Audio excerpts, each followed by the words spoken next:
उम्मती अजमईन व औलियाए कामिलीन। अम्मा बाद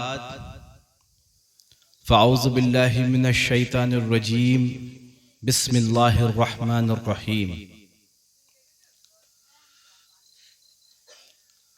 क़ाल अल्लाहु तबारक व तआला अल क़ुरआनिल मजीद वल फ़ुरक़ानिल हमीद। अला इन्ना औलिया अल्लाहि ला खौफ़ुन अलैहिम वला हुम यहज़नून अल्लज़ीना आमनू व कानू यत्तक़ून।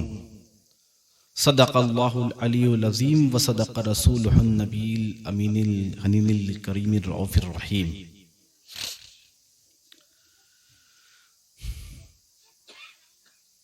तेरे ही नाम से हर इब्तिदा है,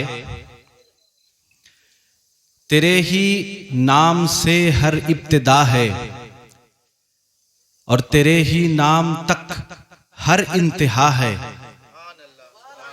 तेरे ही नाम से हर इब्तिदा है और तेरे ही नाम तक हर इंतहा है। तेरी हम्दो सना अल्हम्दुलिल्लाह, तेरी हम्दो सना अल्हम्दुलिल्लाह कि तू मेरे मोहम्मद का खुदा है।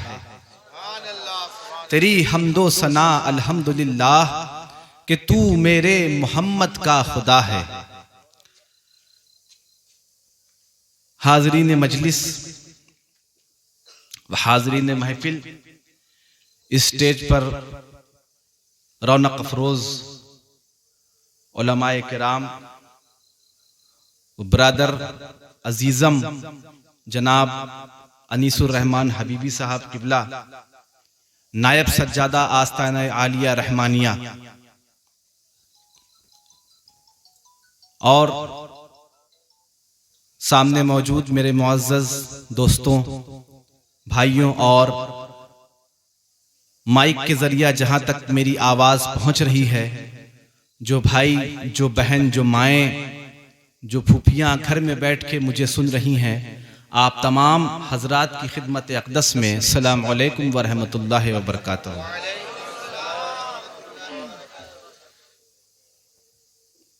हजरात गिरामी, शायद आप लोगों को बताया गया हो, मेरे बेटे की तबीयत ठीक नहीं है, बच्चा है। मैं अभी आपके सामने डायरेक्ट डॉक्टर के यहाँ से डायरेक्ट यहाँ आ रहा हूँ, और चूंकि बच्चे की हालत बहुत ज़्यादा ठीक नहीं है, अपनी औलाद है, जाहिर सी बात है, थोड़ा सा मेंटली डिस्टर्ब भी हूँ। बहर कैफ, ये आप लोगों की मोहब्बत है कि मुझे यहाँ तक खींच लाई है।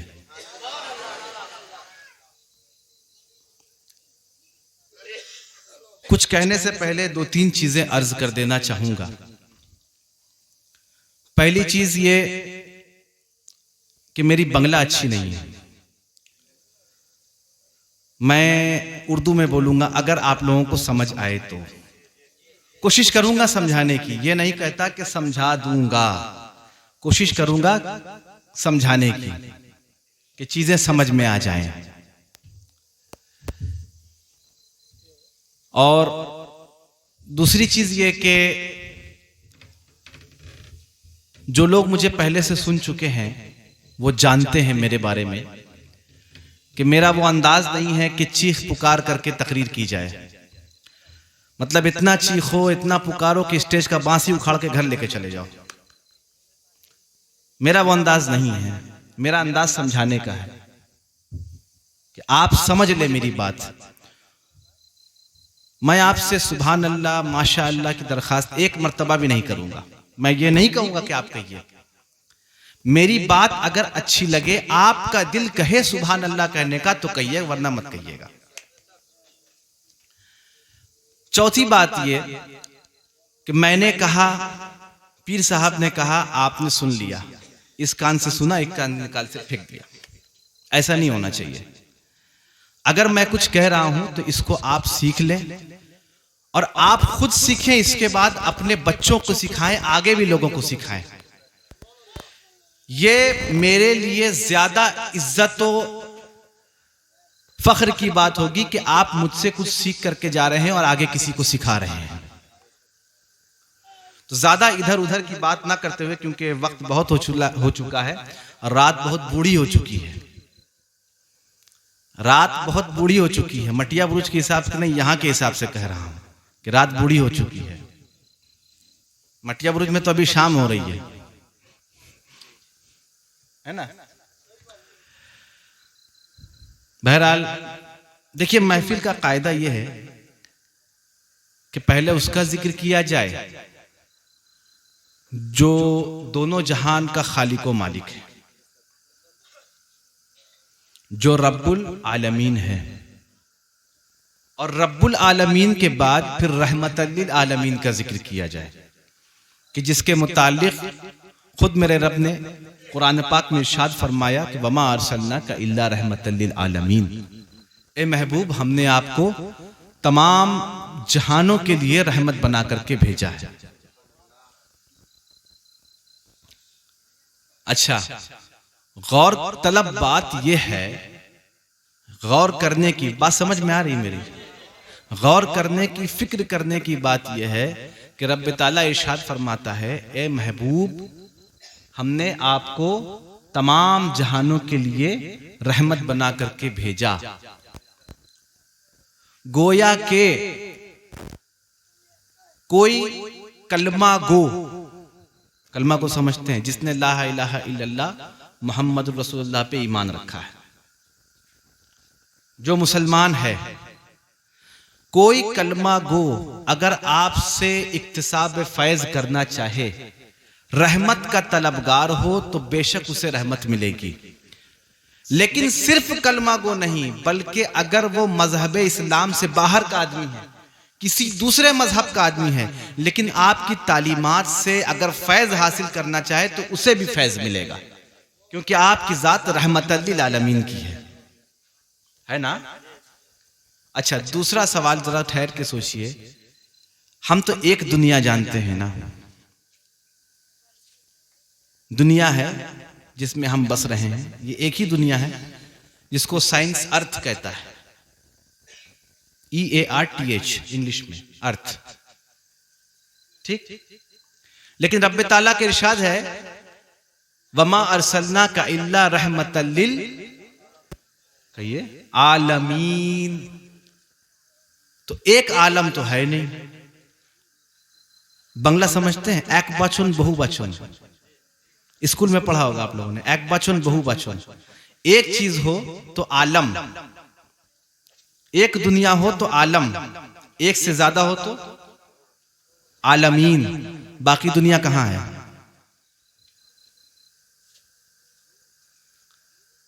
रहमतल लिल आलमीन, बाकी दुनिया कहां है बताइए?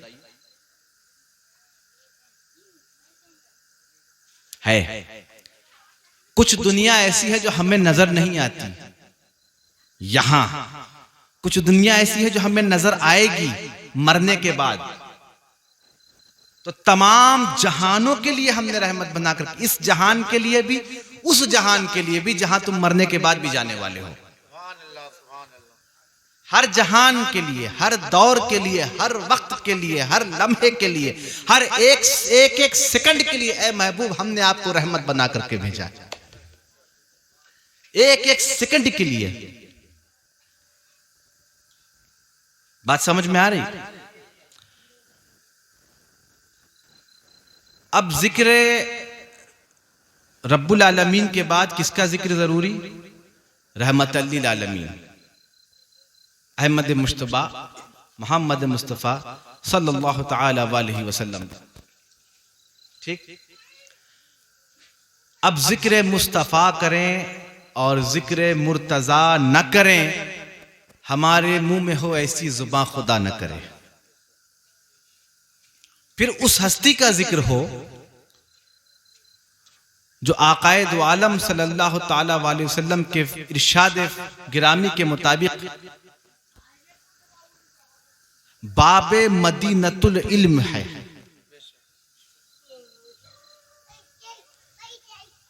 जिसकी तरफ आकाए दो आलम सल्लल्लाहु तआला अलैहि वसल्लम ने शहादत की उंगली करके, इशारा करके, शहादत की उंगली से, शहादत की उंगली ये शहादत की उंगली से इशारा करके फरमाया, ए अली, तुझसे मोहब्बत रखेगा वो जो मोमिन होगा, और तुझसे बुग़्ज़ रखेगा वो, तुझसे दुश्मनी रखेगा वो जो मुनाफिक होगा। यह हदीस कहां है? यह हदीस सही मुस्लिम शरीफ जिल्द अव्वल बाबुल ईमान के चैप्टर में है।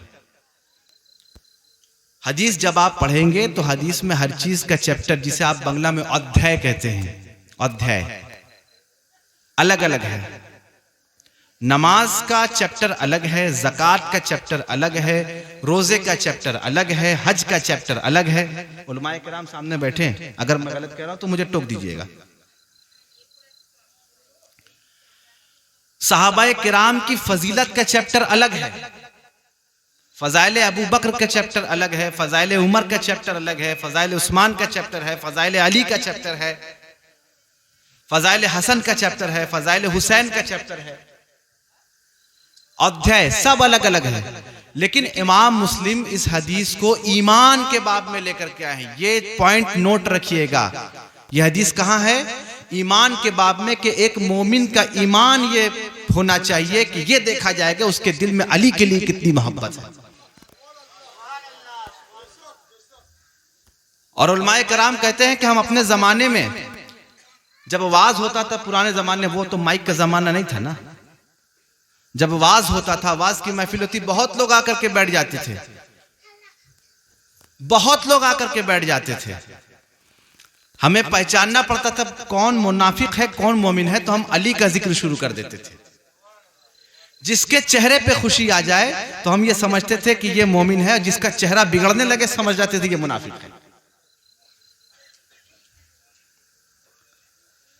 देखिए, अली की जात वो जात है जो अच्छे अच्छों से हजम नहीं होती, अच्छे अच्छे इसे हजम नहीं कर पाते। आप एक वर्ड में, चूंकि ये जश्न ख्वाजा गरीब नवाज का है इसलिए ज्यादा इधर उधर की बात नहीं करूंगा, असल पॉइंट की बात करूंगा। आप एक लफ्ज में इमामुल अशजाइन अमीरुल मोमिनीन अली इब्ने अबी तालिब को एक लफ्ज में समझ लें कि अहले सुन्नत वल जमात के बहुत बड़े इमाम है इमाम शिरानी रहमतुल्लाह ताला अलैह। इमाम शेरानी रहमतुल्लाह ताला अलैह, इमाम शेरानी रहमतुल्लाह ताला अलैह लिखते हैं, वो कहते हैं कि हाथ की बड़ी उंगली से, आप हाथ उठाइए, बड़ी उंगली कौन सी बताइए? हाथ की बड़ी उंगली कौन सी है? 5 में ये है, ठीक। हाथ की बड़ी उंगली से जमीन पर एक सुराख कर दो, एक छेद कर दो, उसमें सारा समंदर उंडेल दो। ये बहुत आसान है, क्योंकि मिट्टी की यह खासियत होती है कि मिट्टी में आप पानी डालते जाएंगे, मिट्टी जज्ब करती चली जाएगी। हाथ की बड़ी उंगली से जमीन पर सुराख करके उसमें सारा समंदर उंडेल देना यह बहुत आसान है, लेकिन इतने छोटे दिमाग में इतना बड़ा अली आ जाए यह बहुत मुश्किल है। मेरा कौल नहीं है, इमाम शिरानी का कौल है। कोई कहे मैं कह रहा हूं ना, इमाम शिरानी कह रहे हैं, मैं तो सिर्फ आपको सुना रहा हूं बस। अब आइए जो असल जिसका प्रोग्राम है उसका जिक्र किया जाए। वो हस्ती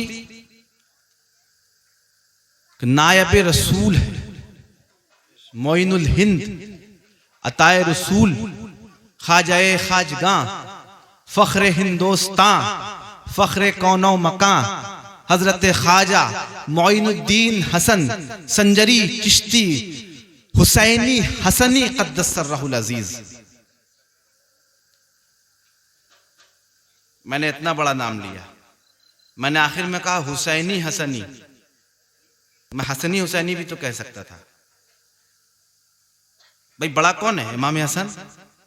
2 भाइयों में छोटा कौन? इमाम हुसैन। मर्तबे में नहीं, मर्तबा नहीं, ग्रेड नहीं, मैं मर्तबे की बात नहीं कर रहा, भाई के हिसाब से। भाई के हिसाब से बड़ा कौन? इमाम हसन। छोटा कौन? इमाम हुसैन। मैं तो कह सकता था हसनी हुसैनी, पहले हसनी फिर हुसैनी, मैंने कहा हुसैनी हसनी। बात समझ में आई? मैंने कहा हुसैनी हसनी क्यों?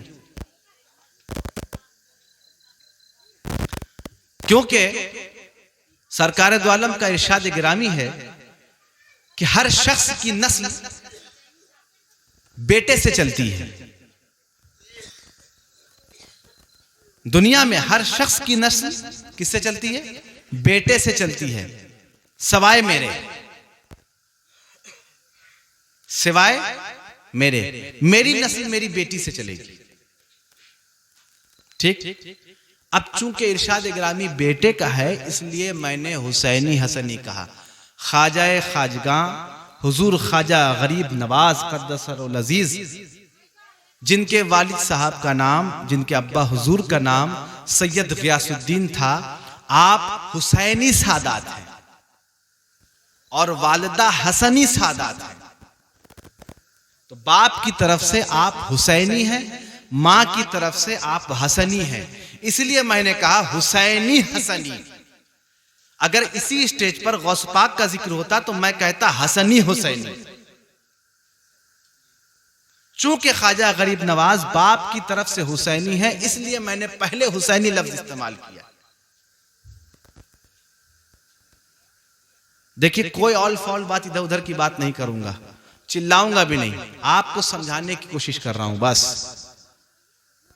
होता क्या है, हमारे मुआशरे में कहीं भी मिलाद की महफिल मुनक्किद की जाती है या कहीं भी कुछ किया जाता है, हो सकता है मेरी बात कुछ लोगों को बुरी लगे, मैं माजरत के साथ कहूंगा, ये बात माजरत चाहूंगा। हुजूर,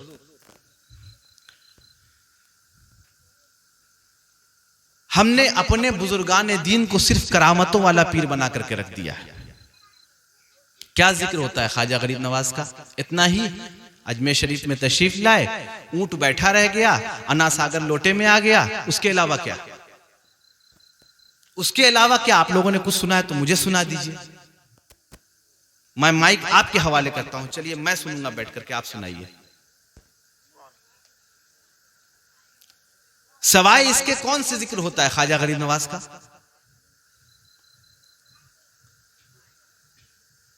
क्या हमारे बुजुर्गान दीन क्या सिर्फ करामत वाले पीर थे? करामत क्या है? करामत क्या आप जानते हैं? करामत क्या है? आप मान लीजिए एक शख्स घोड़े पर बैठ करके दौड़ रहा है।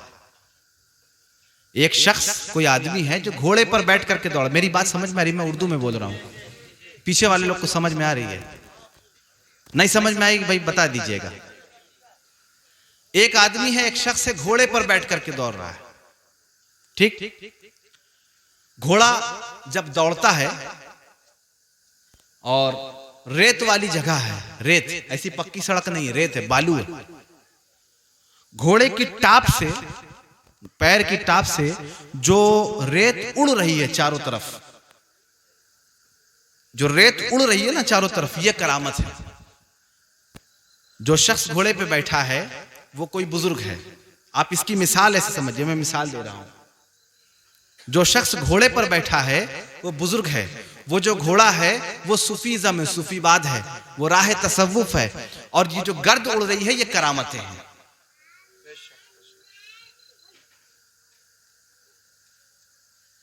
हमारा हाल यह है ना कि हम करामत देख करके वली पहचानते हैं कि इस बाबा ने करामत दिखा दी, ये बहुत बड़ा बाबा है। आप एक चीज जान के रखिए, करामत से बाबा की पहचान नहीं होती है। किसी पीर की पहचान उसकी करामत से नहीं होती। अगर किसी पीर को पहचानना है तो ये देखो कि वो शरीयत मोहम्मदी पर किस हद तक कायम है। वो शरीयत मोहम्मदी पर किस हद तक कायम है, यह है पीर की करामत। कि बड़े बड़े आफात आ जाएं, परेशानी आ जाए, फिर भी उसका एक कदम शरीयत के खिलाफ टस से मस ना हो। यह है सबसे बड़ी करामत।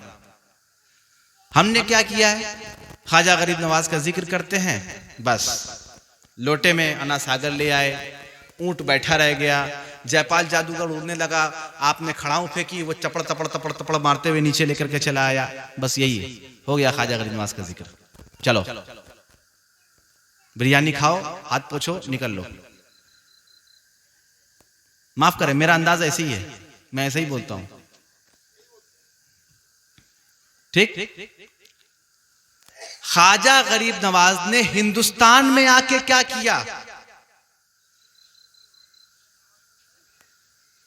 क्यों हिंदुस्तान आए? किसने हिंदुस्तान भेजा? किसके हुक्म पर हिंदुस्तान आए? मकसद क्या था हिंदुस्तान आने का? यहां आकर के उन्होंने कौन सी ऐसी करामत दिखाई कि कई लाख लोगों ने कलमा पढ़ लिया? इसको कभी सोचिए। लॉर्ड कर्जन का नाम सुना है? लॉर्ड कर्जन जब यहां कलकत्ता आया ना, जब हिंदुस्तान, सॉरी कलकत्ता कह रहा हूं, हिंदुस्तान आया ना, उसने वो अजमेर शरीफ गया, उसने वहां हाजिरी दी। अब चूंकि वो मजहबन क्रिश्चियन था, ईसाई, मुसलमान तो था नहीं वो, तो उसने अपनी किताब में लिखा कि मैं हिंदुस्तान गया, वहां एक शख्स को देखा, मैंने एक आदमी को देखा जिसका नाम मोइनुद्दीन चिश्ती है, जिसे लोग मोइनुद्दीन चिश्ती या गरीब नवाज कहते हैं। मैंने उस शख्स को देखा जो अपनी कब्र में आराम कर रहा है, वो दुनिया से जा चुका है। उसने अपनी जुबान में लिखा वो दुनिया से जा, यानी मर चुका है। हम नहीं कहते, हम अदब मलहूज रखते हैं, वो तो अपने मजहब के हिसाब से लिख रहा था कि मर चुका है, दुनिया से जा चुका है, अपनी कब्र में सो रहा है, लेकिन आज भी लोगों के दिलों में जिंदा है। एक शख्स को देखा जो कब्र में लेटा हुआ है, लेकिन लोगों के दिलों पे हुकूमत कर रहा है, पूरे हिंदुस्तान पे हुकूमत कर रहा है। ख्वाजा गरीब नवाज ने ऐसा क्या किया कि आज 800 बरस हो चुके हैं, फिर भी हमारी जुबान गरीब नवाज का नाम लेते लेते थकती नहीं है।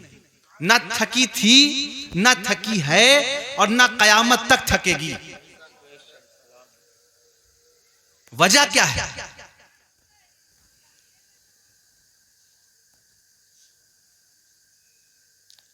देखिए, कुछ चीजों को समझाने के लिए थोड़ा बैकग्राउंड, पीछे जाना जरूरी पड़ता है, थोड़ा पीछे जाना जरूरी पड़ता है, वरना आगे की चीजें समझ में नहीं आएंगी।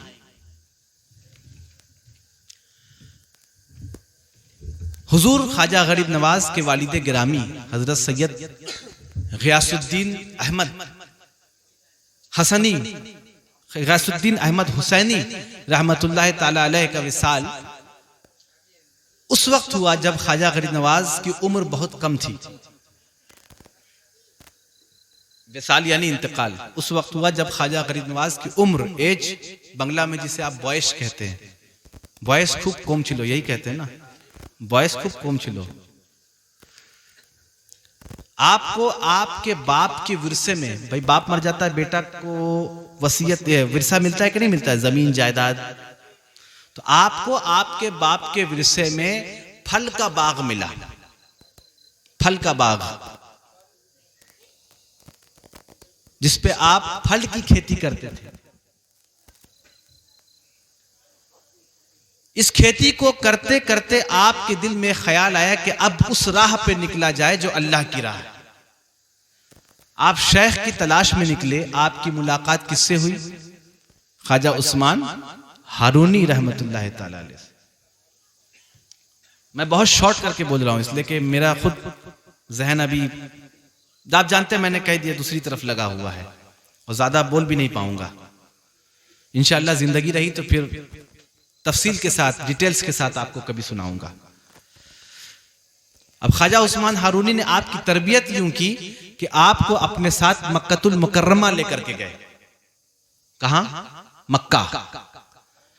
काबा शरीफ के सामने खड़े होकर के, काबा शरीफ है और जरा सा फासला है, लिखने वाले ये लिखते हैं कि बहुत ज्यादा, एक हाथ का फासला रहा, या हतीम से एक हाथ का फैसला रहा। हतीम, जो लोग हज करने गए वो जानते हैं हतीम का मुकाम किसको कहते हैं। आपके पीरो मुर्शिद ख्वाजा उस्मान हारूनी खड़े हैं, बगल में कहा मोइनुद्दीन यहां खड़े हो।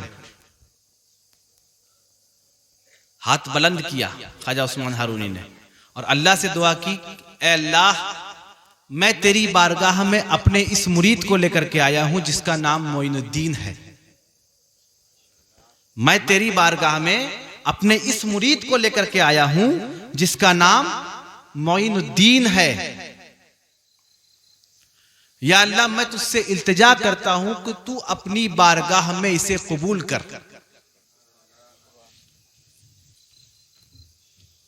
तू अपनी बारगाह में इसे कबूल कर। अब लिखने वाले ये लिखते हैं कि हातिफे गैबी ने आवाज दी। हातिफे गैबी करते हैं, गैब से एक आवाज आई, गैब से एक आवाज आई, मैंने तुम्हारे मोइनुद्दीन को कबूल किया। मैंने तुम्हारे मोइनुद्दीन को कबूल किया। अब मदीना तैयबा जाओ। अब हुक्म कहां का हुआ? मदीना का। अब चले मदीना, पहुंचे मदीना। ख्वाजा उस्मान हारूनी ने हुजूर अक़दस सल्लल्लाहु तआला अलैहि वसल्लम के रौज़ा अक़दस के सामने ख्वाजा गरीब नवाज को खड़ा किया और कहा, मोइनुद्दीन सलाम करो।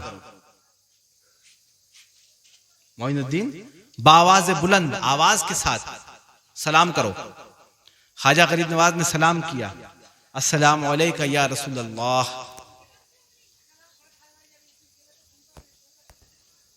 अस्सलामु अलैका या रसूल अल्लाह। अस्सलामु अलैका या रसूल अल्लाह। लिखने वाले लिखते हैं कि कब्र से आवाज आती है, वालेकुम अस्सलाम ऐ सुल्तानुल हिंद। वालेकुम अस्सलाम ऐ सुल्तानुल हिंद, ऐ हिंद के बादशाह।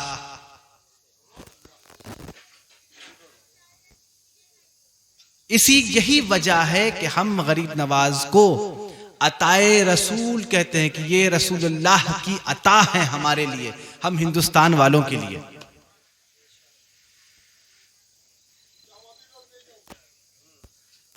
जनवा देंगे, कोई बात नहीं है, नहीं जानता तो जनवा देंगे। हम किस लिए बैठे हैं? जनवाने के लिए तो बैठे हैं। झगड़ा नहीं करेंगे, जनवा देंगे। भाई मेरा एक उसूल है, झगड़ा मत करो। झगड़ा करने की कोई जरूरत नहीं है। झगड़े से मामला सुलझता नहीं और उलझता है। झगड़ा मत करो, अपनी बात पहुंचाओ और अगले से यह बात कहो कि अगर तुमको मेरी बात अच्छी लगे तो रख लो, नहीं अच्छा लगे तो मेरी चीज हमको वापस कर दो। झगड़ा मत करो हमसे। हम झगड़ा करने के लिए आए नहीं है और ना सूफियाए किराम, मेरे बुजुर्गों ने हमें झगड़ा करना कभी सिखाया है। बुजुर्गों ने तो हमेशा दुआएं देना सिखाया है, चाहे अपना हो चाहे पराया हो, सिर्फ दुआओं से नवाजा है। और क्यों ना नवाजे भाई? ख्वाजा गरीब नवाज जैसी हस्ती जिन्हें हम गरीब नवाज कह रहे हैं, जब उनके ऊपर के लोगों का आलम यह है कि वो खुद गरीब नवाज रह चुके हैं, ऊपर के लोग, तो जिनके बाप दादा गरीब नवाज रह चुके हों, उसकी औलाद गरीब नवाज नहीं होगी तो क्या होगी?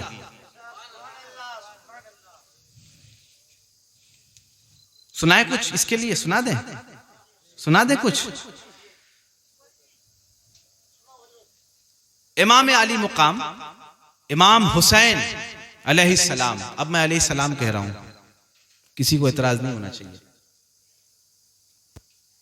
कोई एतराज अगर किसी के दिल में है तो जाए बुखारी शरीफ खोले और देखे कि इमाम बुखारी ने जहां जहां अहले बैत का नाम लिखा है उसके साथ क्या लिखा है।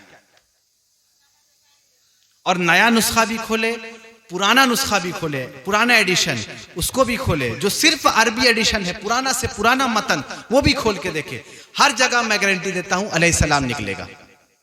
तो किसी को अगर इस बात की तकलीफ हो रही है कि भाई हुजूर साहब आकर के अलैहिस्सलाम कर रहे, तो हुजूर साहब पे फतवा मत लगाओ, जाकर के इमाम बुखारी पे लगाओ। मेरे ऊपर फतवा लाया कोई फायदा नहीं। मैं तो इमाम बुखारी की इत्तिबा कर रहा हूं। बुखारी शरीफ जिसकी लिखी हुई इमाम इस्माइल बुखारी रहमतुल्लाह ताला अलैह, मैं उनकी इत्तिबा कर रहा हूं। फतवा लगाना है इमाम बुखारी पे लगाओ। इमाम हुसैन अलैहिस्सलाम को करबलाए मुअल्ला के मैदान में वो पहला शख्स जिसने आपके दाढ़ी मुबारक को पकड़ा था,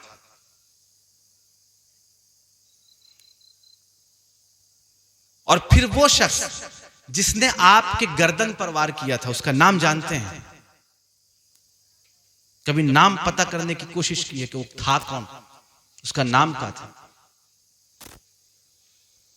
शिम्र बिल जूशन। शिम्र, शिम्र भी कहा जाता है, शिमर भी कहा जाता है। वही शिमर जब दाने दाने को मोहताज हो गया, खाने के लिए कुछ नहीं बचा, जब भीख मांगता फिरता था तो लोगों से कहने लगा मुझे खाना खिला दो। लोगों ने कहा वो घर दिख रहा है, जाओ वहां चले जाओ। उस घर में फ्री का खाना बंटता है, मुफलिसों को, नादार को, मिस्कीनों को, माने जो भिखारी है, यतीम बच्चे हैं, सबको उस घर में खाना खिलाया जाता है। वहां यह नहीं पूछा जाता कौन अपना है कौन गैर है, जाओ उस घर में चले जाओ। शिमर जाता है, देखता है लंबी लाइन है, बैठ गया वो भी खाने के लिए लाइन लगी है। भाई जहां फ्री का खाना बढ़ता है वहां तो लाइन लगती है, उस जमाने में भी होता था, आज भी यही होता है। वो भी लाइन में बैठ गया। देखता क्या है, जो शख्स खाना खिला रहा है वो इमाम ज़ैनुल आबिदीन है, इमाम हुसैन के ही बेटे इमाम ज़ैनुल आबिदीन है। इसलिए इमाम ज़ैनुल आबिदीन को का एक टाइटल है, आप सैयदुस साबिरीन हैं। सैयदुस साबिरीन, सब्र करने वालों के आप सरदार हैं। इमाम ज़ैनुल आबिदीन को यह कहा जाता है कि आप सैयदुस साबिरीन हैं, आप सब्र करने वालों के बादशाह हैं, सरदार हैं। जब उसकी बारी आई ना शिमर की, इमाम ज़ैनुल आबिदीन ने यूं जो खाने की चीजें थी, अब किताबों में ये तो नहीं लिखा कि उसमें सालन था या गोश्त था या आलू था, पता नहीं, कुछ भी था, बस खाने की चीज थी। जब उसके प्लेट पे रखी ना तो शिमर ने आपका हाथ पकड़ लिया, क्या ज़ैनुल आबिदीन मुझे पहचान रहे हो, मैं कौन हूं? मुझे पहचान रहे हो? আমাকে চিনতে পারছো আমি কে আছি? मुझे पहचान रहे हो मैं कौन हूं? ज़ैनुल आबिदीन फरमाते हैं बेशक मैं तुझे बहुत अच्छी तरह पहचानता हूं, तू शिम्र बिल जूशन है जिसने मेरे बाप के गर्दन पे तलवार चलाई थी। शिम्र कहता है ये जानते हुए भी तू मुझे खिला रहा है कि मैंने तेरे बाप के गर्दन पे तलवार चलाई है, ये जानते हुए भी तू मुझे खिला रहा है। अब आप जवाब सुने, रसूल की आल औलाद कैसी होती है आप खुद सुन लें, और उस आल की, उस औलाद की औलाद ख्वाजा गरीब नवाज है। तो इसीलिए मैंने अर्ज किया कि जिसके बाप दादा गरीब नवाज रहे हो उसकी औलाद गरीब नवाज नहीं होगी तो क्या होगी? अब गरीब नवाजी देखें, हजरत इमाम ज़ैनुल आबिदीन कहते हैं कि हाँ मैं जानता हूं तू कौन है, तू शिम्र बिल जूशन है, वही शिम्र बिल जूशन जिसने मेरे बाप के गर्दन पे तलवार चलाई थी करबला के मैदान में। बोले फिर भी तू मुझे खिला रहा है जानते हुए भी? बोले हाँ मैं तुझे खिला रहा हूं इसलिए कि उस वक्त हम तेरे दरवाजे पर आए थे, तेरे गेट पर आए थे, तुम्हारे द्वारे से छिलम, हम तेरे दरवाजे पर आए थे, वो तेरा सुलूक था। आज तू रसूलुल्लाह की औलाद के दरवाजे पे आएगी, रसूलुल्लाह की औलाद का सुलूक है। उस वक्त हम तेरे दरवाजे पर आए थे, वो तेरा सुलूक था। आज तू रसूल की आल के दरवाजे पे आया है, ये रसूल की आल औलाद का सुलूक है। तो जिसके बाप दादा ऐसे गरीब नवाज रहे हो तो उसका बेटा मोइनुद्दीन चिश्ती गरीब नवाज नहीं होगा तो क्या होगा?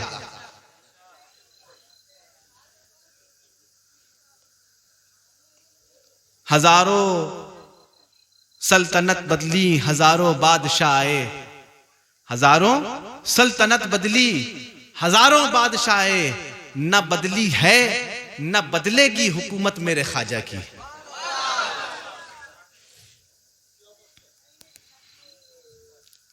अब आप देखें, ख्वाजा गरीब नवाज मदीना तशरीफ ले गए, जहां से मैंने छोड़ा था फिर वहीं आ रहा हूं।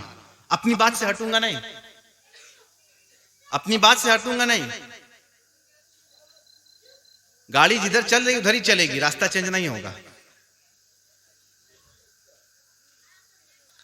कहां मैंने छोड़ा था? ख्वाजा गरीब नवाज मदीना तैयबा पहुंचे, सलाम किया, जवाब क्या आया? वालेकुम सलाम ए सुल्तानुल हिंद। ठीक, अब हुक्म मदीना से हो गया, कहां के लिए चला जाए?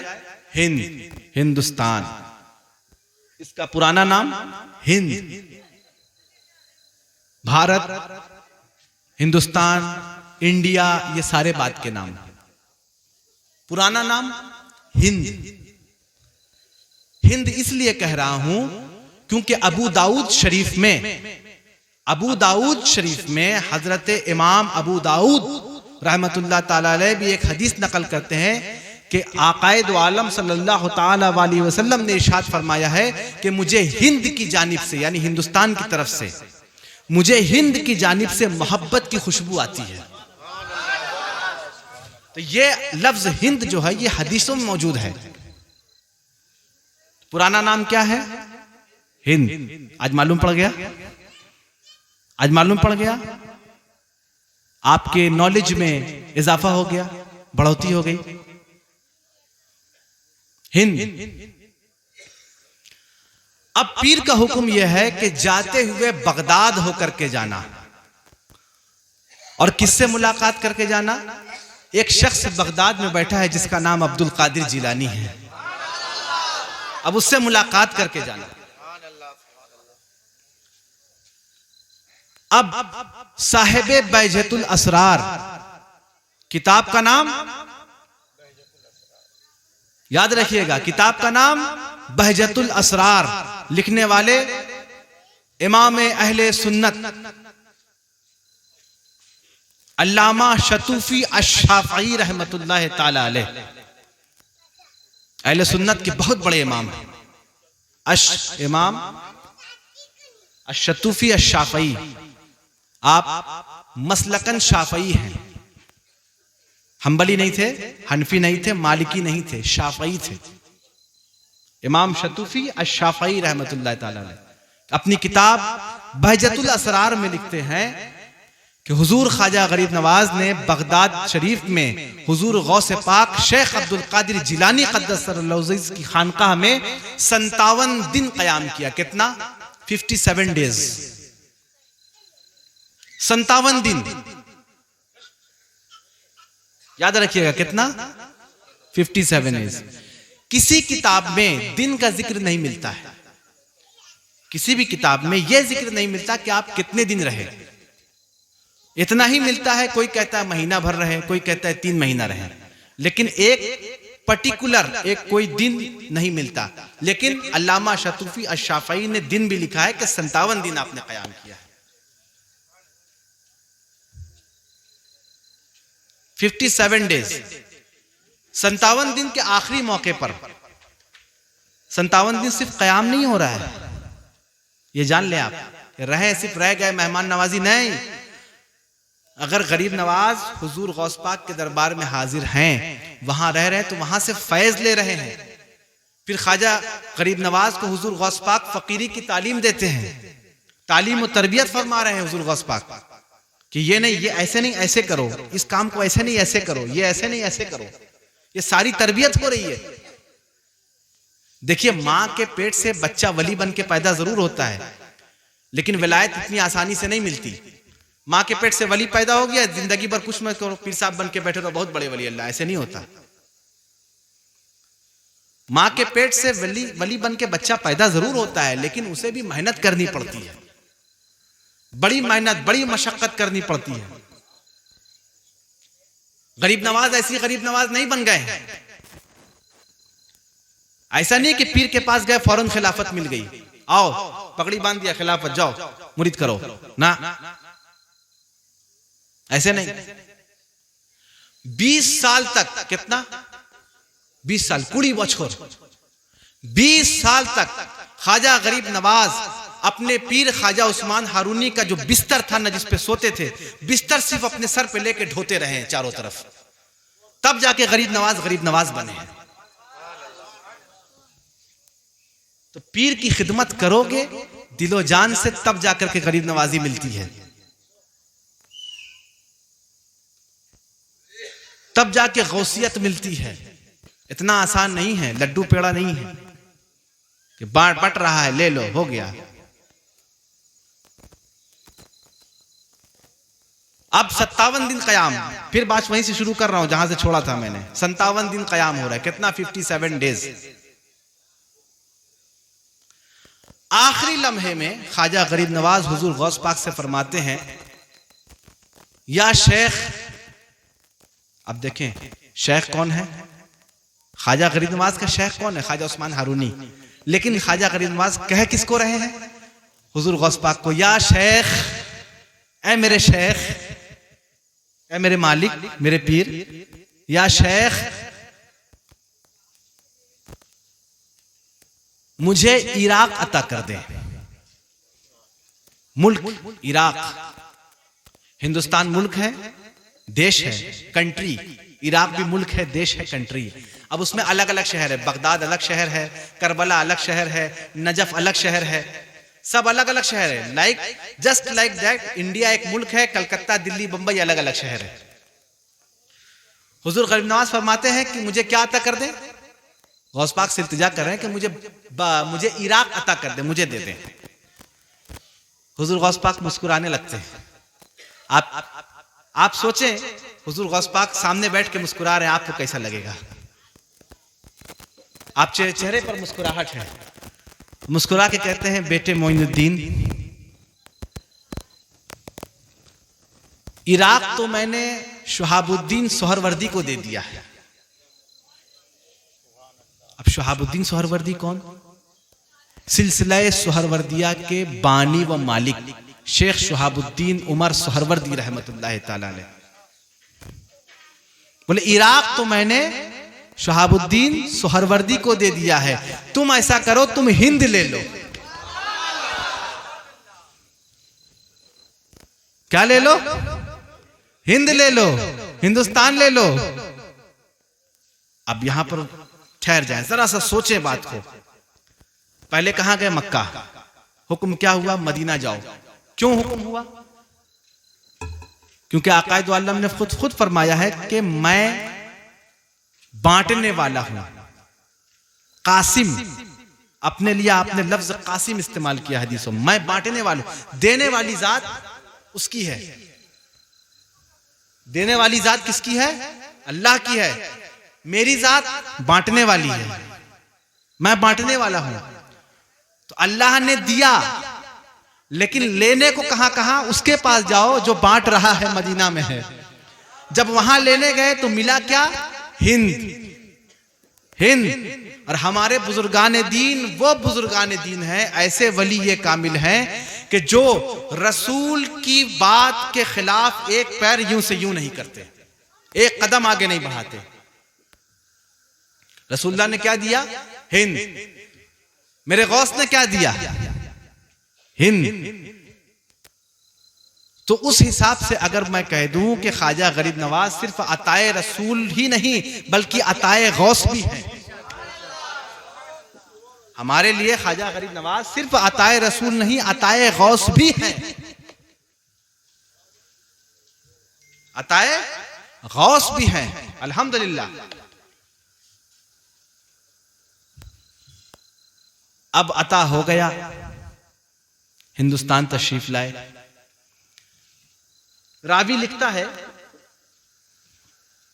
लिखने वाले अपनी किताबों में लिखते हैं कि आपके साथ 40 आदमी थे,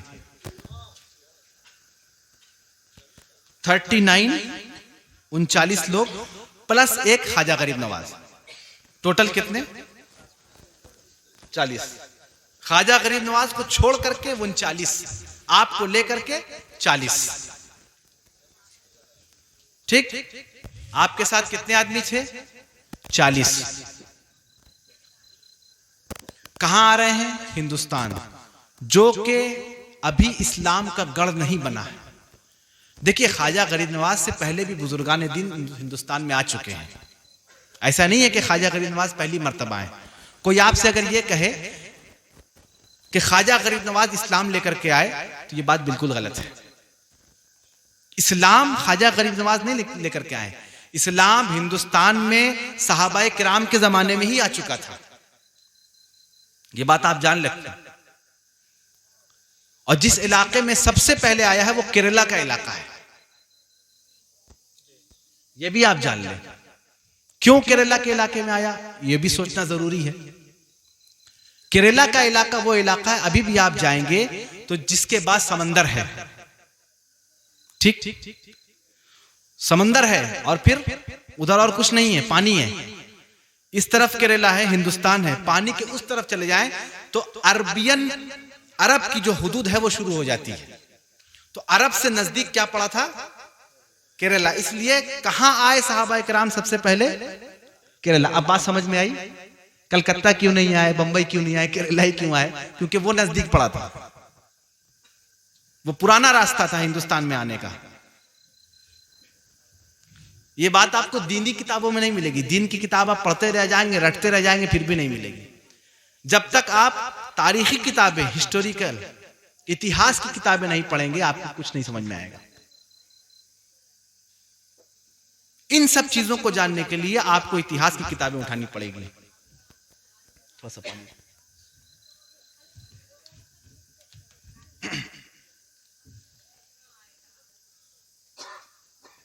टांचे खूब बेसी, बहुत ज्यादा खींच रहा है मैग्नेट।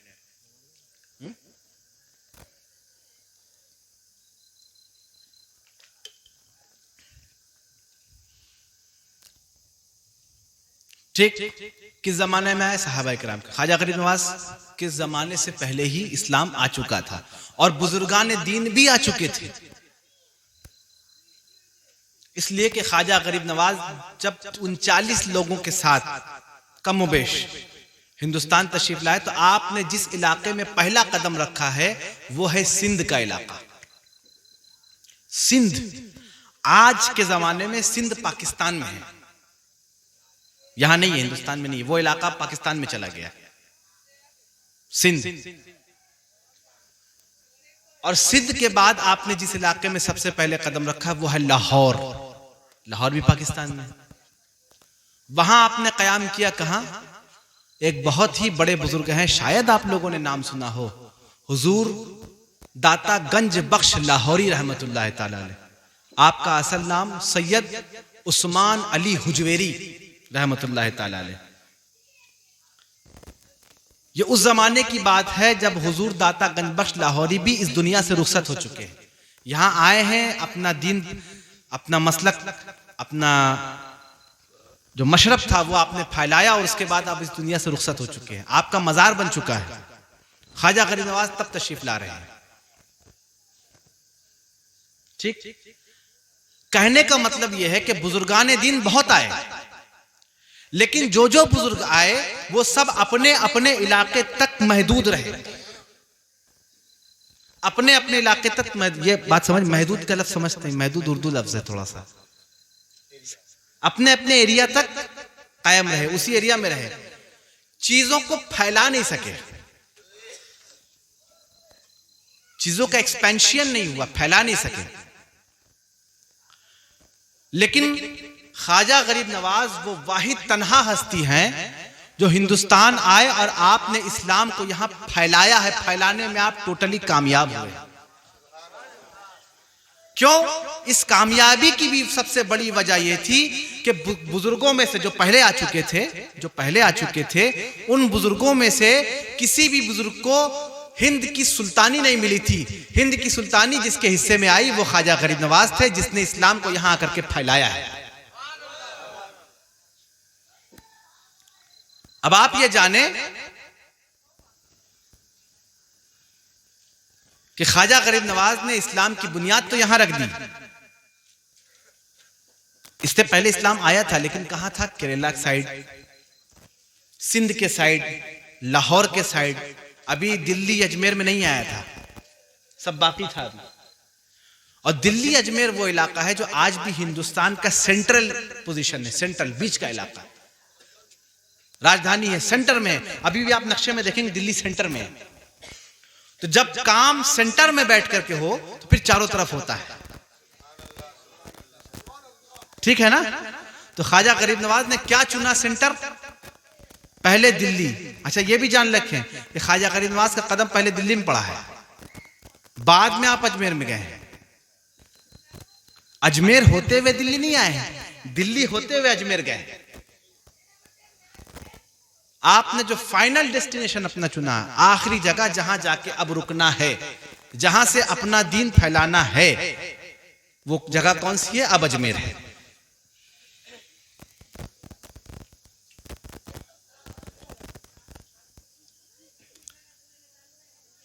अब ख्वाजा गरीब नवाज हिंदुस्तान आ गए, ठीक। उसके बाद के वो सारे वाकयात हैं पृथ्वीराज चौहान वाले, वो सब आपने सुन रखे हैं, बार बार सुनाने की कोई जरूरत नहीं है, मैं आगे बढ़ जाता हूं, ठीक। उम्र शरीफ ख्वाजा गरीब नवाज की उम्र, एज, बॉयस तकरीबन 60 के आसपास है। कितना, 60, नियर अबाउट 60 के आसपास। और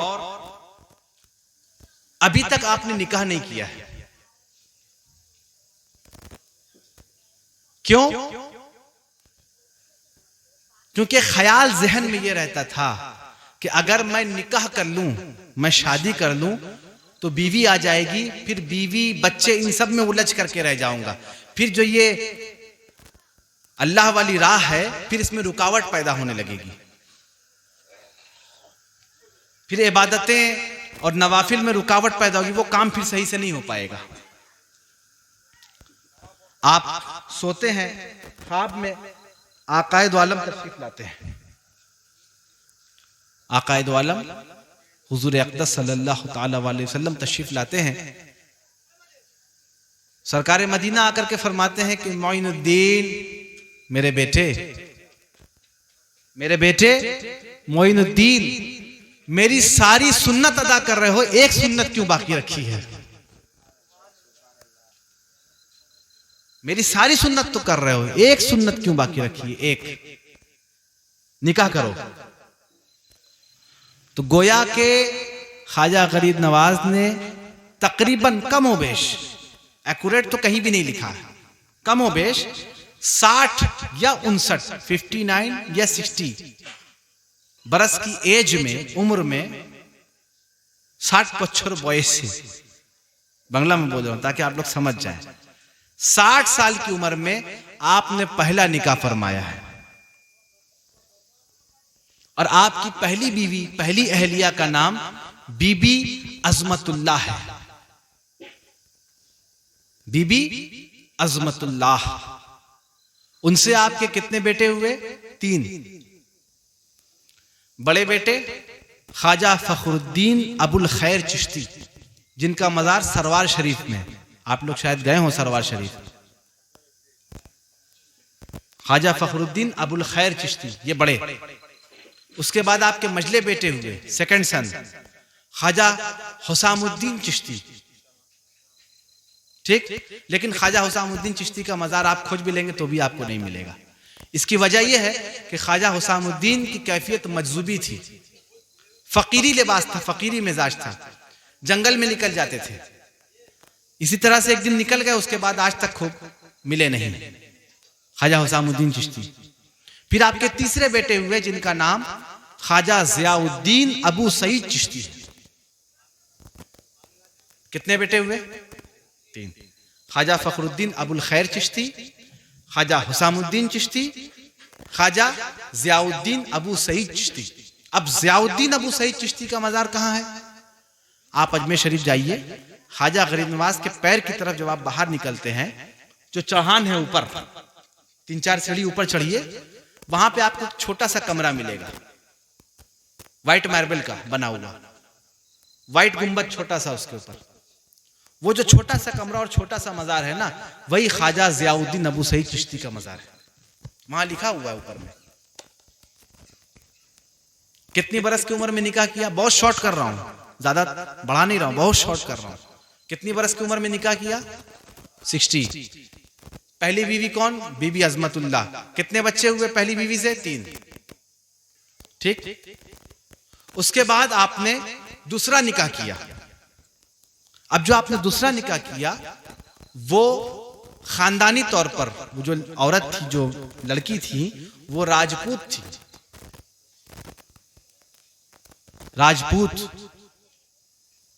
राजपूताना जो आप हिस्ट्री में पढ़ेंगे तब जाके आपको समझ में आएगा।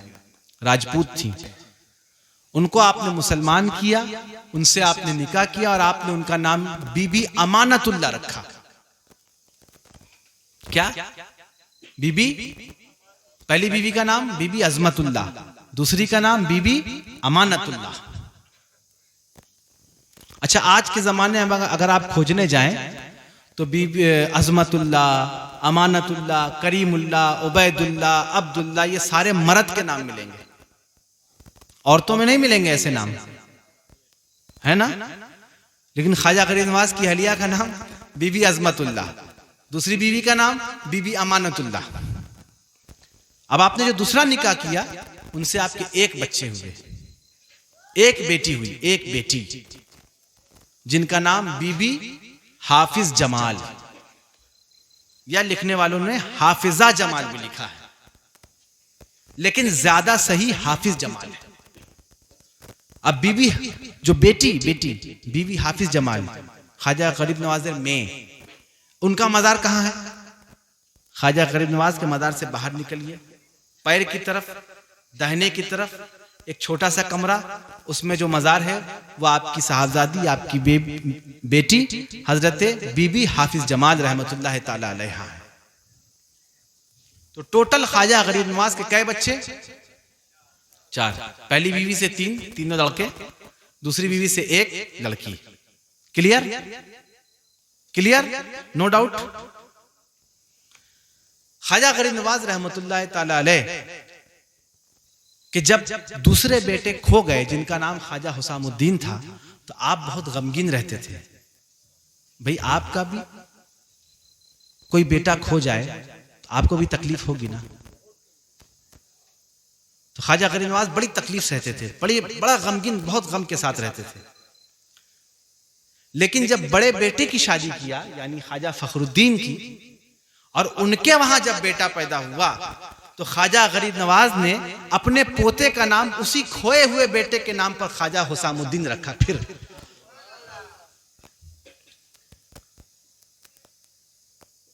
तो गोया के एक बेटे का भी नाम हुसामुद्दीन और पोते का भी नाम हुसामुद्दीन। अब ये जो पोते हैं ये किसके बेटे हैं? फखरुद्दीन चिश्ती, जिनका मज़ार सरवार शरीफ में। अब ख्वाजा फखरुद्दीन चिश्ती, ख्वाजा हुसामुद्दीन चिश्ती जो के पोते हैं, और वो मुरीद और खलीफा हैं हजरत निजामुद्दीन औलिया महबूब इलाही के।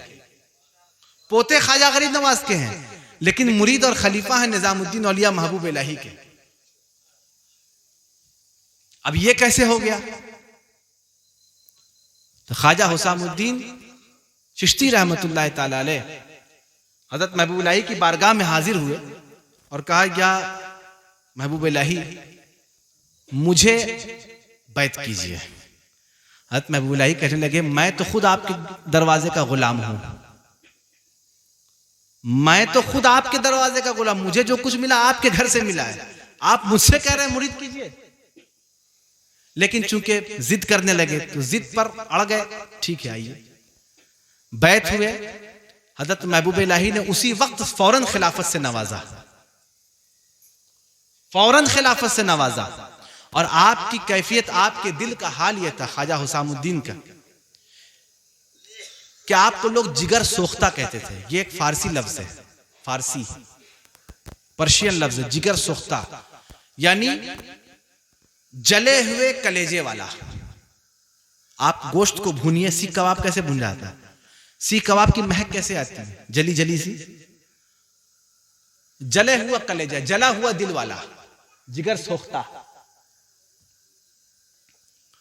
और आपका आलम यह था कि आप जहां से गुजरते थे, कहीं से भी आप गुजरते थे, और कोई शख्स अगर वहां मौजूद नहीं हो, दूसरा कोई एक, मान लीजिए एक शख्स है, दो आदमी बैठे हैं, सामने से ख्वाजा हुसामुद्दीन चिश्ती गुजर गए, तीसरा बाद में आया। मेरी बात समझिएगा, समझ नहीं आ रही? आ रही कि नहीं आ रही?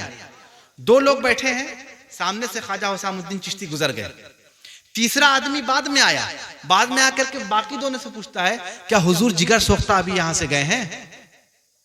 क्यों? क्योंकि आप जहां से गुजरते थे, चूंकि आपका दिल हर वक्त अल्लाह की याद में जलता रहता था, तो आप जिधर से गुजरते थे वहां से जले हुए कबाब की बू आती थी। इसीलिए लोग आपको क्या कहते हैं? जिगर सोख्ता। और आपका मजार कहां है? आप अजमेर शरीफ से निकलिए, आप जिस डायरेक्शन पर, जिस रास्ते पर आप सरवार शरीफ जाते हैं, उसी का उल्टा रास्ता है, आप सांबर शरीफ चले जाइए, एकदम अपोजिट, उल्टा। सांबर में आपका मजार है ख्वाजा हुसामुद्दीन जिगर सोख्ता रहमतुल्लाह ताला अलैह, और उनका उर्स होता है इसी रजब के महीने में 14 तारीख को। वही 14 रजब जिस डेट पर ख्वाजा गरीब नवाज का बर्थडे है, 14 रजब, और आपके पोते ख्वाजा हुसामुद्दीन चिश्ती का उर्स है।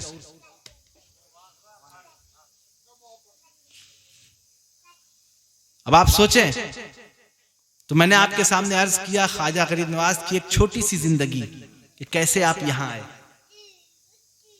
अब सवाल ये उठता है जो मैंने आपसे कहा था कि आप ये सोचिए कि ख्वाजा गरीब नवाज ने हिंदुस्तान में आके किया क्या? क्या सिर्फ करामत ही दिखाई है? अच्छा, आप एक चीज जानते होंगे, मिसाल के तौर पर अब अर्ज कर रहा हूं, थोड़ी सी बात लंबी हो जाएगी, कोई दिक्कत तो नहीं?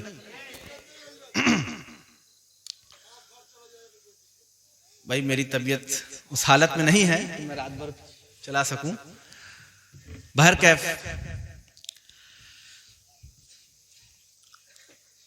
आप लोग जानते हैं एक चीज है खानकाहों में बड़ी तेज होती है, वो है कव्वाली। होती है क्या नहीं खानकाहों में कव्वाली? अच्छा, कव्वाली दो किस्म की है, इंस्ट्रूमेंट के साथ और इंस्ट्रूमेंट के बगैर। बगैर इंस्ट्रूमेंट की, विदाउट इंस्ट्रूमेंट, विथ इंस्ट्रूमेंट। अब ये फिका का मसला है, कुछ इसको जायज करार देते हैं, कुछ इसको नाजायज करार देते हैं। लेकिन जो लोग नाजायज करार देते हैं वो भी मुतलक्कन 100 में 100% इंस्ट्रूमेंट के हराम होने के कायल नहीं है। मुतलक्कन हराम होने के कायल नहीं। मैं लफ्ज मुतलक्कन इस्तेमाल कर रहा हूं, शायद आप लोग बंगला बोलने वाले हैं, मुतलक्कन लफ्ज आपको नहीं समझ में आ रहा हो। इसको आसान लफ्जों में हम आपको समझा दें। मुतलक्कन मतलब जो 100 में 100 कहते हैं ना, बिल्कुल बिल्कुल बिल्कुल हराम, ऐसा कोई भी नहीं। आप एक भी हमको निकाल के नहीं दिखा सकते। हाँ, कव्वाली सुनने की कुछ शर्तें हैं, कुछ रूल्स एंड रेगुलेशंस हैं, उन शर्तों पे सुनी जाए। मुख्तलिफ बुजुर्गान दीन ने मुख्तलिफ शर्तें बनाई हैं उसकी, वो एक अलग पॉइंट है, मैं उस पर नहीं जाता। मैं सिर्फ कव्वाली का जिक्र कर रहा था। कव्वाली एक ऐसी चीज है जिसको सिलसिला चिश्तिया में बहुत उरूज हासिल है। अक्सर चिश्ती बुजुर्गान दीन ने कव्वाली सुनी है, सुनवाई है, आज भी आपकी दरगाहों पर हो रही है। इस पैमाने पर, उस लेवल पर अगर आप जाएं तो आपको कादरी बुजुर्गों के मज़ारात पे इस लेवल पे कव्वाली नहीं मिलेगी। नक्शबंदी बुजुर्गों के मज़ारात पे इस लेवल पे कव्वाली नहीं मिलेगी। सोहरवर्दी बुजुर्गों के मज़ारात पे इस लेवल की कव्वाली नहीं मिलेगी। लेकिन चिश्ती बुजुर्गों के मज़ारात पर जिस तरह की कव्वाली होती है, इतनी कव्वाली किसी खानका में आपको नहीं मिलेगी। वजह क्या है कि ख्वाजा गरीब नवाज ने कव्वाली पे इतना जोर दिया।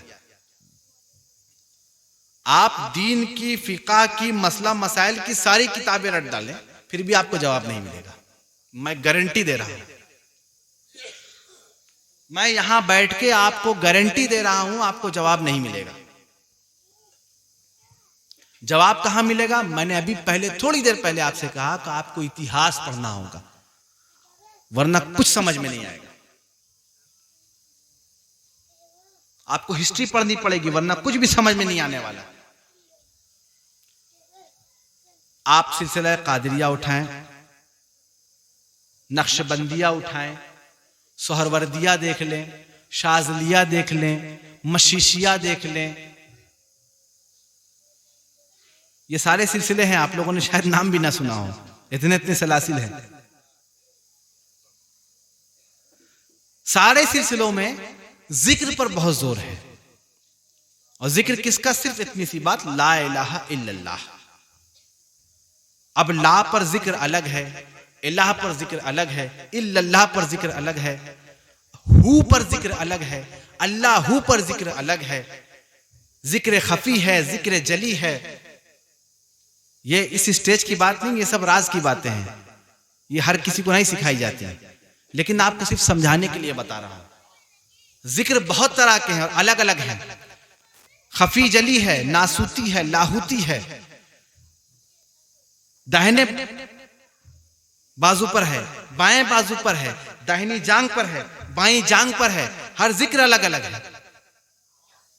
सांस लेने पर है, सांस बाहर छोड़ने पर है। कई कई बुजुर्गान दिन ऐसे भी रह चुके हैं कि जिन लोगों ने पासन फास या जिक्र के जरिए अपनी सांस को इस हद तक रोका है कि घंटे में 1 से 2 मरतबा सांस लेते थे। करते करते करते करते इस लेवल पे पहुंचे कि 1 घंटे में 1 या 2 मरतबा सांस लेते थे। ऐसे भी बुजुर्गान दिन गुजरे हैं। असल बात पे आता हूं। मैंने क्या अर्ज किया कि जिक्र पर जोर बहुत ज्यादा है, लेकिन ख्वाजा गरीब नवाज ने कव्वाली पर जोर क्यों दिया? क्या वजह है इसकी? वजह यह है कि जिस जमाने में ख्वाजा गरीब नवाज हिंदुस्तान तशरीफ लाए, यहां के लोग गीत सुनने के बहुत शौकीन थे। गीत,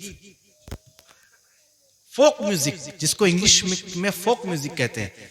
देखिए, हिंदुस्तान में बहुत इलाका है, हर इलाका का अपना अपना कोई ना कोई म्यूजिक है। आप साउथ में चले जाएं, केरला वगैरह का, वहां का एक अलग म्यूजिक है। आप महाराष्ट्र चले जाएं, महाराष्ट्र का एक अलग म्यूजिक है। आप बंगाल आए, बंगाल में भी अलग है, जिसको हम बाउल गान कहते हैं। जानते हैं ना बाउल गान?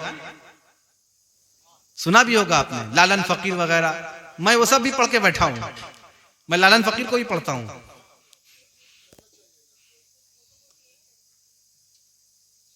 फोक म्यूजिक, बाउल गान, ये बंगाल के खास है।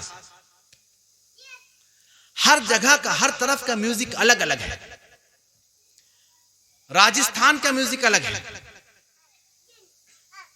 जिसमें वो कांच, 2 शीशा का टुकड़ा ऐसे उंगली में फंसा कर cut cut cut cut cut cut cut cut बजाते हैं और गाते हैं। उसको हम कहते हैं, हर इलाका का म्यूजिक जो अलग अलग, उसको इंग्लिश में कहते हैं फोक म्यूजिक।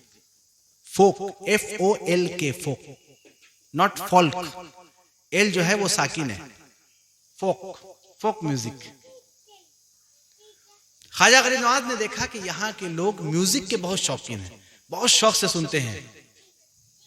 ढोलक, उस जमाने की जो ढोलक थी, तड़ तड़ बम बम डुम डुम जो भी था, बहुत शौक से सुनते हैं। और इस ढोलक पे, इस साज पर वो किसका जिक्र करते हैं? अपने भगवान का, अपने भगवान का। ख्वाजा गरीब नवाज ने क्या किया? उन्हीं चीजों को खानकाहों में इस्तेमाल किया कि आओ खानकाहों में इस्तेमाल करो, बस फर्क इतना है कि बजेगा वही साज जो बज रहा है, जो चारों तरफ चल रहा है, जो बाजारों में बिक रहा है, वही खरीद के लाओ, वही बजाओ, उसी को खरीद के लाओ, उसी को बजाओ। लेकिन उस पे भगवान के जिक्र हटा करके उस पे अल्लाह का जिक्र शुरू कर दो। उसी ढोल और सारंगी, उसी तबले पर अल्लाह का जिक्र पढ़ो, रसूलुल्लाह का जिक्र करो, उसी तबले पर अल्लाह के वलियों का जिक्र करो। इसकी मिसाल आप यूं समझ लीजिए कि जब तक आकाए दो आलम सल्लल्लाहु ताला अलैहि वसल्लम मक्कतुल मुकर्रमा में थे, जब मदीना नहीं आए थे, मक्का में थे, तो आपने देखिएगा जिंदगी उठा करके सरकार दो आलम की आपने म्यूजिक पर जोर नहीं दिया। बहुत बड़ा पॉइंट देकर के जा रहा हूं आप लोगों को, बहुत बड़ा पॉइंट है। आप लोगों के अभी तक ये पॉइंट मैंने नहीं दिया है, पहली मर्तबा दे रहा हूं। सरकार दो आलम की जो मक्की जिंदगी है, मक्की, उसमें आपको नहीं मिलेगा कि सरकार दो आलम ने म्यूजिक पर जोर दिया हो कि तुम लोग म्यूजिक सुना करो, ऐसे सुनो ऐसे सुनो। लेकिन जो मदनी जिंदगी है, जो मदनी जिंदगी, मदीना आने के बाद आपको वो तमाम अहादीसे बुखारी और मुस्लिम में मिलेंगे जिसमें म्यूजिक पर जोर दिया गया है। यहां तक कि आपने हजरत उम्मुल मोमिनीन सैयदा आयशा सिद्दीका रजी अल्लाह तआला अन्हा, उम्मत की मां है, एक अंसार कबीला, अंसारी कबीला के यहाँ किसी बच्ची की शादी थी, किसी बच्ची की शादी थी। तो हजरत आयशा ने तोहफा भेजा। हम लोग के यहाँ भी किसी की शादी होती है, हम तोहफा देते, गिफ्ट देते हैं ना भाई, है? गिफ्ट का सिस्टम आज का नहीं, बहुत जमाने का है शादियों में गिफ्ट देना। तो आपने गिफ्ट भेजा हजरत आयशा ने। गिफ्ट तो चला गया। जब रसूलुल्लाह बाहर से घर में तशरीफ लाए तो पूछा कि आयशा, तुमने कुछ गाने बजाने वाली बच्चियों को भेजा है कि नहीं? कि नहीं या रसूलुल्लाह, मैंने तो नहीं भेजा। बोले तुम अगर नहीं भेजा है तो फौरन भेज दो, क्योंकि ये कबीला अंसार के लोग हैं और अंसार के लोग म्यूजिक बहुत पसंद करते हैं। तो जहां जैसी जरूरत थी सरकार दो आलम ने उसी हिसाब से, उसी अंदाज से काम किया है। तो उसी सुन्नत को निभाते हुए ख्वाजा गरीब नवाज ने देखा कि यहां पर जैसी जरूरत थी उसी हिसाब से फिर म्यूजिक को लॉन्च किया है। यही वजह है कि खानकाहों में आज इस हद तक म्यूजिक बज रहा है। हाँ, लेकिन इसकी एक खराबी, एक पहलू ये भी हुआ है, एक खराबी भी इसकी हुई है कि हमने कव्वाली को आम चीज बना करके रख दिया। स्टेज महफिल होती है, लोग उस पर थिरकते हैं, कूदते हैं, ये हराम है। फिल्मी अंदाज में कूदना, थिरकना, इसकी इजाजत नहीं है। कव्वाली के कुछ उसूल हैं, कव्वाली सुनने के भी कुछ शरायत हैं, वो मैं बयान करूंगा। जब कव्वाली पर बयान होगा तब मैं बयान करूंगा, अभी नहीं बयान करूंगा। आप सिर्फ इतना एक उसूल जान ले कव्वाली सुनने का, एक उसूल, बस वही काफी है। हजरत ख्वाजा कुतुबुद्दीन बख्तियार काकी रहमतुल्लाह ताला अलैह, महरौली शरीफ, दिल्ली, आप फरमाते हैं कव्वाली का एक उसूल आपने कायम किया। फरमाते हैं अस्समाओ का सलात, लफ्ज है, सेंटेंस, अस्समाओ का सलात। सिमा में, कव्वाली में वही अदब, उसी अदब के साथ रहो जो अदब नमाज में बरता जाता है। अब कुछ पीर साहिबान ने कम इल्म, मैं जाहिल नहीं कहता, कुछ कम इल्म रखने वाले पीर साहिबान ने इसका मतलब यह निकाल लिया है कि सिमा नमाज के बराबर है। ऐसा बिल्कुल नहीं है। सिमा नमाज के बराबर कभी नहीं हो सकती। इसलिए नहीं हो सकती, एक बुनियादी फर्क है, नमाज फर्ज है, सिमा फर्ज नहीं है। कव्वाली फर्ज नहीं है लेकिन नमाज फर्ज है, ये बहुत बड़ा फर्क है। ये बताया है कि सिमा, जो नमाज में जो आप अदब रखते हैं, खामोश बैठना, दो जानू होकर के बैठना, दो पैर पे नमाज की तरह बैठना, खामोश बैठना, निगाहें नीची रखना, यही तो है। दिल रब्बे ताला की तरफ लगाना। तो सिमा में वही आदाब बरते जाए कि बावजू बैठा जाए। पहली शर्त यह है कि वजू के साथ बैठो। दूसरी शर्त यह है कि नमाज की तरह बैठो। लेकिन चूंकि सिमा लंबी लंबी होती है, काफी देर तक होती है, इसलिए बुजुर्गान दीन ने इसमें आसानी भी फरमाई कि अगर नमाज की तरह न बैठ सको तो चार जानू पालती मार के बैठो। पालती समझते बंगला में क्या बोलते हैं?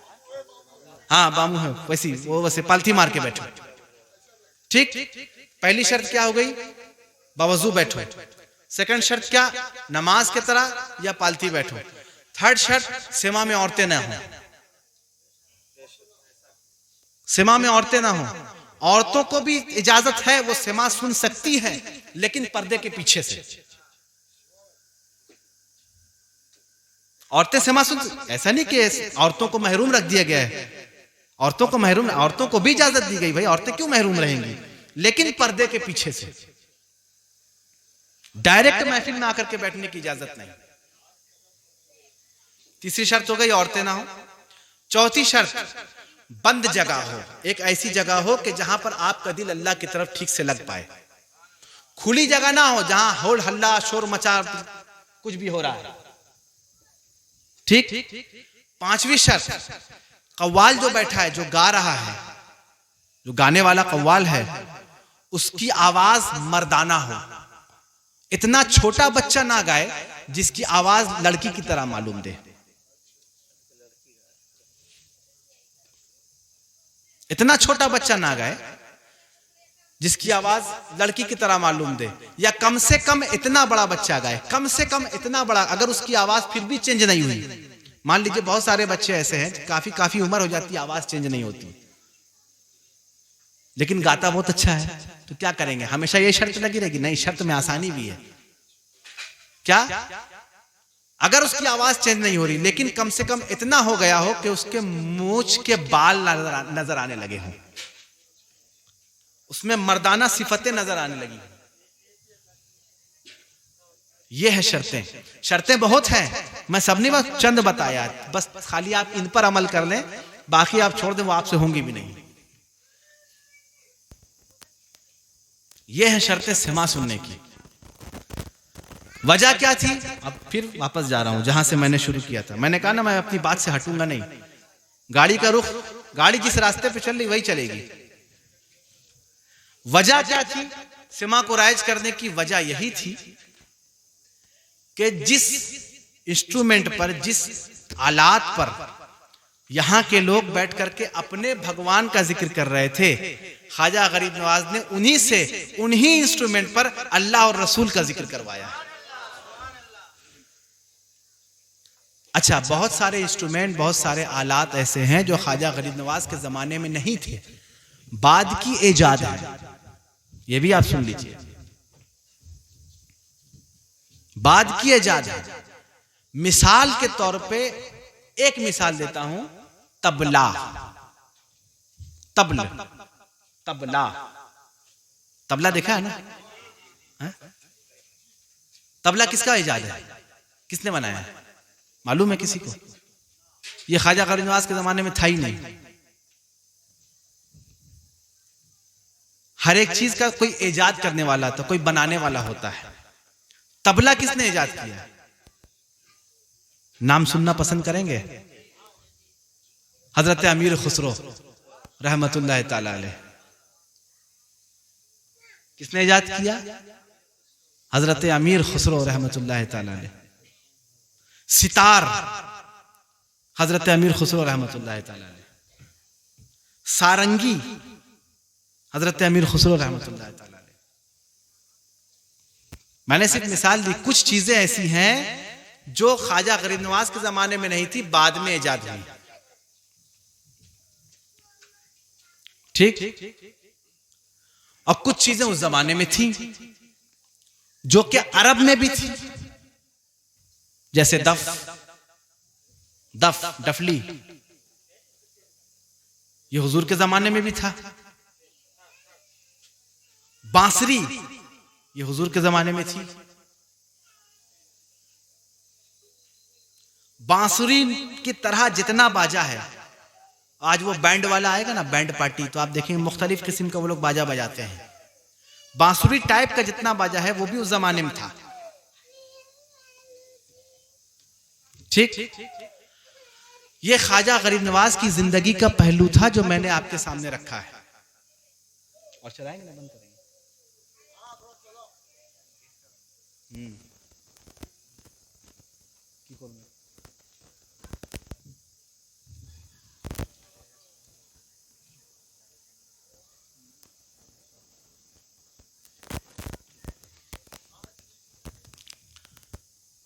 अब जैसा कि मैंने आपसे अर्ज किया, ख्वाजा गरीब नवाज जब लाहौर तशरीफ ले गए, हजरत ख्वाजा उस्मान अली हुजवेरी अलमारूफ व हुजूर दाता गंज बख्श लाहौरी रहमतुल्लाह ताला अलैह के मदा शरीफ पर, तो आपने वहां पे चिल्ला किया। चिल्ला कश हुए। चिल्ला समझते हैं ना? चिल्ला किया। और आपने वहां पे हजरत दाता गंज बख्श लाहौरी के लिए एक शेर फरमाया, गंज बख्शे फैज आलम मजहरे नूरे खुदा। गंज बख्शे फैज आलम मजहरे नूरे खुदा, नाक़िसारा पीरे कामिल कामिलारा रहनुमा। इसका मतलब यह है, गंज बख्शे फैज आलम, पूरी दुनिया को फैज बख्शने वाले, मजहरे नूरे खुदा, अल्लाह के नूर के मजहर हैं आप, नाक़िसारा पीरे कामिल, नाकिसों के लिए आप पीरे कामिल हैं, और कामिलारा रहनुमा, और जो कामिल हो चुके हैं उनके लिए आप रहनुमा हैं। ये शेर ख्वाजा गरीब नवाज ने हजरत दाता गंज बख्श लाहौरी के लिए अर्ज फरमाया है। कहने का मकसद यह है, अब मैं बात को मिला रहा हूं, आप समझ जाएंगे मेरी बात कहां जा रही है। मैं बात को मिला रहा हूं, अब आपको समझना है मेरी बात कहां जा रही है। आपके बगल में एक जगह है, आपके साइड में एक जगह है जिसे आप बड़े पीर तल्ला कहते हैं, है ना? क्यों बड़े पीर तल्ला क्यों कहते हैं? क्यों? क्योंकि इसकी निस्बत कहीं ना कहीं बड़े पीर दस्तगीर शेख अब्दुल कादिर जिलानी से जुड़ी हुई है, इसलिए बड़े पीर तल्ला कहते हैं। अच्छा, निस्बत कैसे है? वहां कौन सी ऐसी चीज है? तो भाई मालूम ये पड़ा, मैंने जैसा आपसे मालूम किया तो आपने बताया कि कुछ तबर्रुकात बगदाद मुअल्ला के, बगदाद शरीफ के कुछ तबर्रुकात, गौस पाक के मजार के कुछ तबर्रुकात यहां बड़े पीर तल्ला में, वो जो आप एक मजार नुमा देख रहे हैं, वहां दफन किए हुए हैं, जैसा कि मैंने आपसे पूछा है। और ये दफन करने वाले कौन? आप ही के दादा, इनके दादा हजरत मौलाना शाह हबीबुर रहमान मिसबाही रहमतुल्लाह ताला अलैह, जैसा मैंने सुना है उस हिसाब से। अब मैं उस जमाने में तो था नहीं,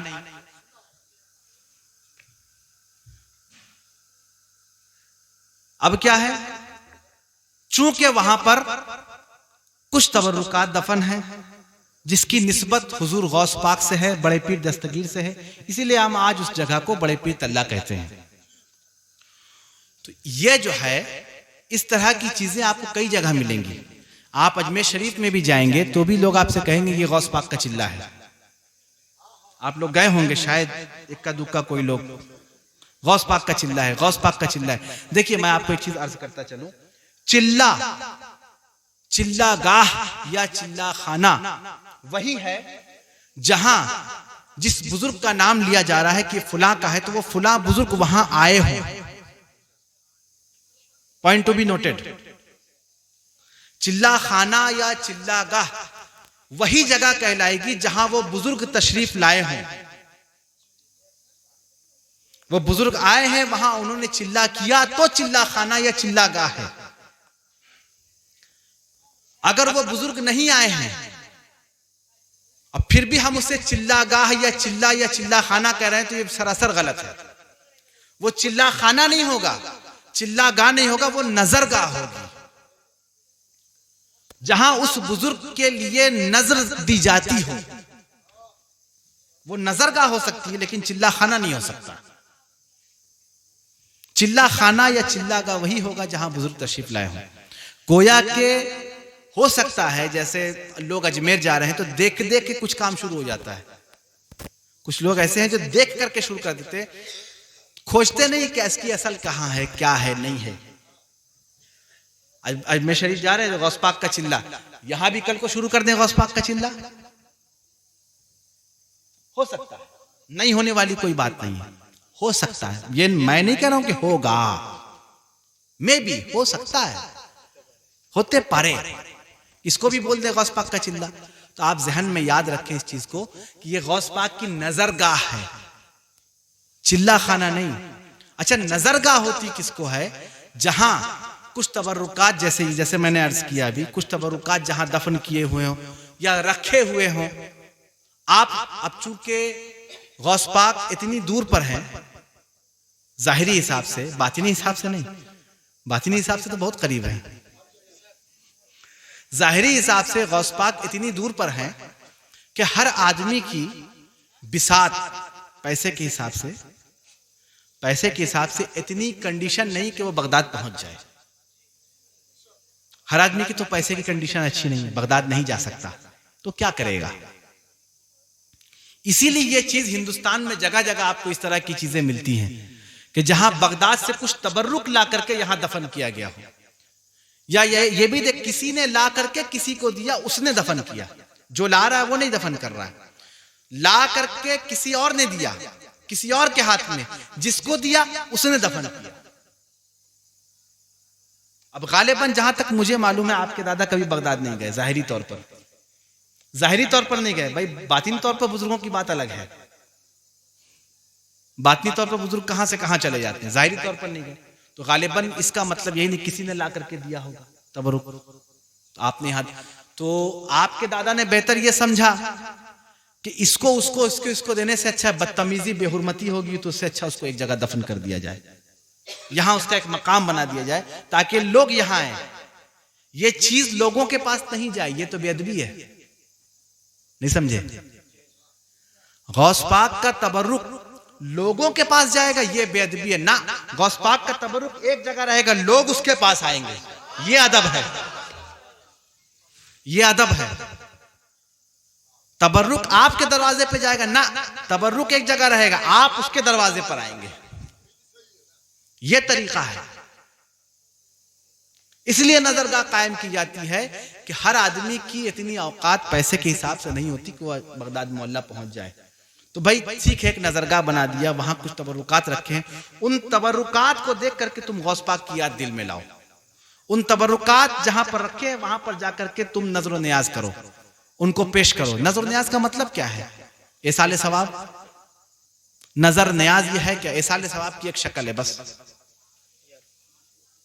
गलत कह रहा हूं? एसाले सवाब की एक शक्ल है। अब आप कहेंगे ये तो हुजूर साहब अलग बात करके चले जा रहे हैं, वहाबियों की तरह बात कर रहे हैं। भाई मैं वहाबियों की तरह बात नहीं कर रहा हूं, जो हकीकत है वो बात बता रहा हूं। एसाले सवाब की एक शक्ल है। आप बिरयानी पकाते हैं, आप मुर्गा पकाते हैं, आप कुछ भी पकाते हैं, आप फलां बुजुर्ग के नाम पे आपने फातिहा पेश किया, करते हैं कि नहीं करते हैं? वो बुजुर्ग आके खाते हैं, आपका पकाया हुआ गोश्त बिरयानी वो पीर साहब आके खाएंगे जो अपने मदार में सो रहे हैं? नहीं आएंगे ना, तो कौन खाएगा?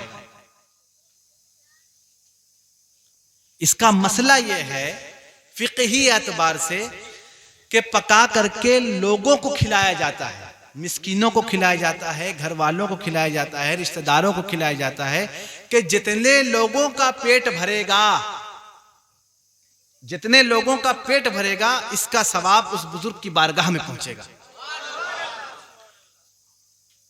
मेरी तरफ से मैंने जितने लोगों का पेट भर दिया, इसका सवाब उस बुजुर्ग की बारगाह में पहुंचेगा।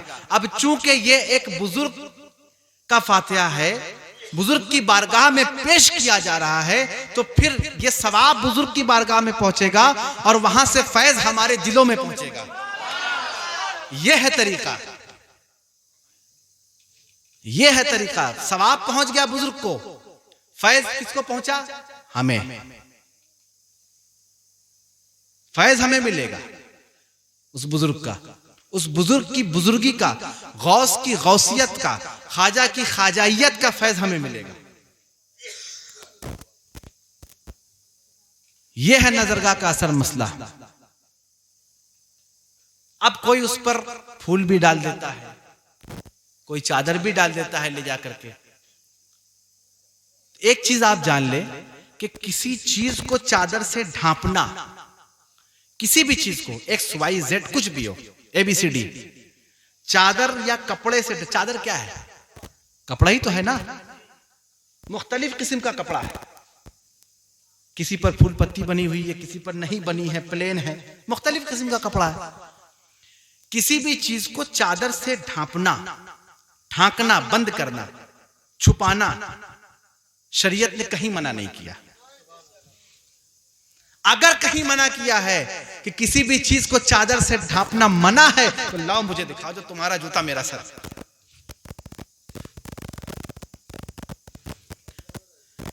किसी भी चीज को चादर से ढांपना मना कहीं नहीं है। अब ये हमारी अकीदत है, हमारी मोहब्बत है कि हम उस पर फूल डालें, चादर डालें, अतर डालें, कुछ भी डालें, लेकिन जो भी डालें अच्छी चीज डालें। फूल क्या है? आप मजार पे फूल चढ़ाते हैं ना, कब्र पर अपने भी जो आपके बाप दादा गुजर गए हैं उनकी कब्र पर ले जाकर के फूल रखते हैं ना। चढ़ाना कहिए, रखना कहिए, बात देखिए, अपनी अपनी बातें हैं। अब अलग अलग लफ्ज है, माना एक सबका एक है। आप नीचे बैठे अच्छा नहीं लग रहा, आप ऊपर बैठ जाए। माना सबका एक है, लफ्ज अलग अलग है। कोई कहता हम चढ़ाते हैं, कोई कहता हम रखते हैं। अरे भाई रखो चाहे चढ़ाओ, बात तो एक ही है। कब्र पर फूल रखना, मजार पे फूल चढ़ाना, ये क्या है? इसकी मिसाल यूं है कि कुदवतुल कुबरा हजरत मखदूम अशरफ जहांगीर शाह सिमनानी रहमतुल्लाह ताला अलैह, मजार शरीफ कछौछा यूपी।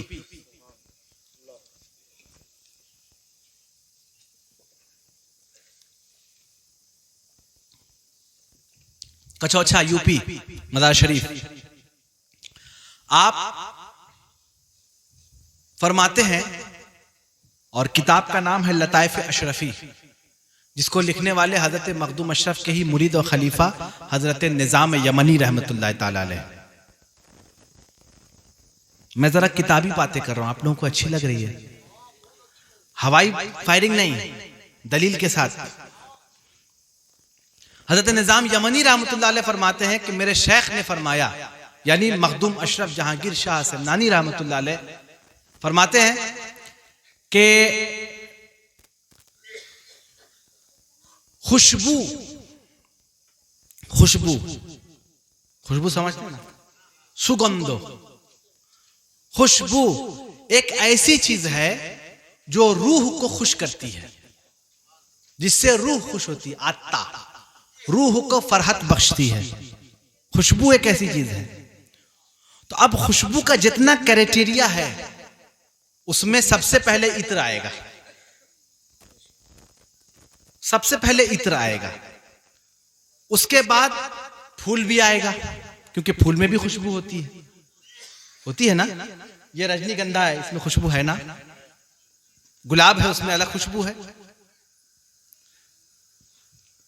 खुशबू के क्राइटेरिया में सबसे पहले इत्र भी आएगा, फिर फूल भी आएगा, फिर अगरबत्ती और लोबान भी आएंगे, जिससे खुशबू निकलती है।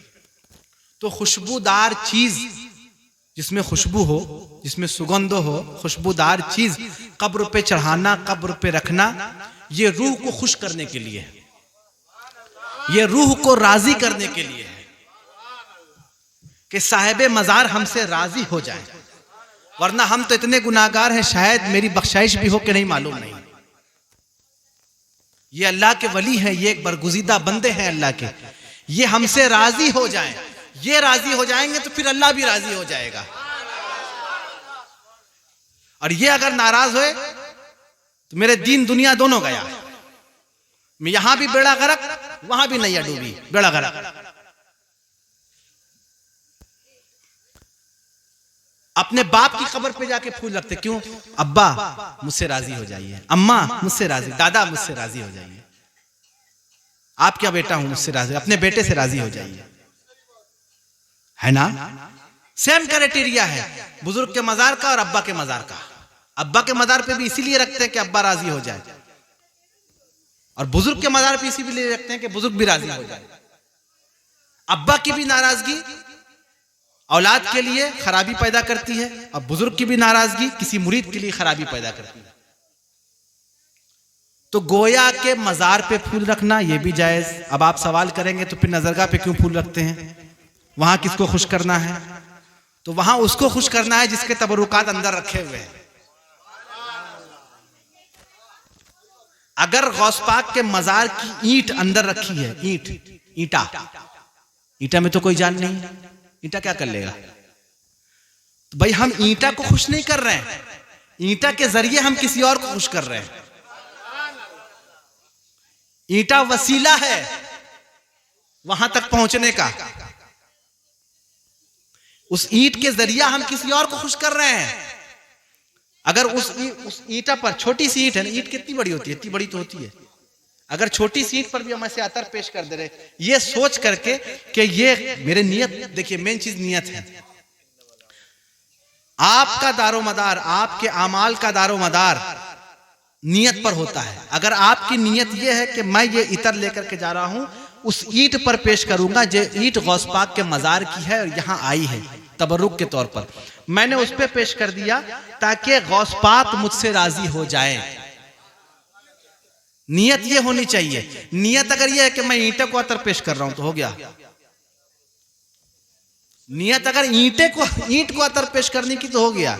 नियत अगर गौस पाक को अतर पेश करने की तो फिर हो गया, यहां से वहां तक हो गया, काम हो गया। फिर यह है असल तरीका। हम अगर जा करके नजरगाह में देखा, मैं आज तक नहीं गया हूं यहां आपके बगल में, मैं आपके इलाके में पहली मर्तबा आया हूं, कि मैं पहली मर्तबा आ रहा हूं।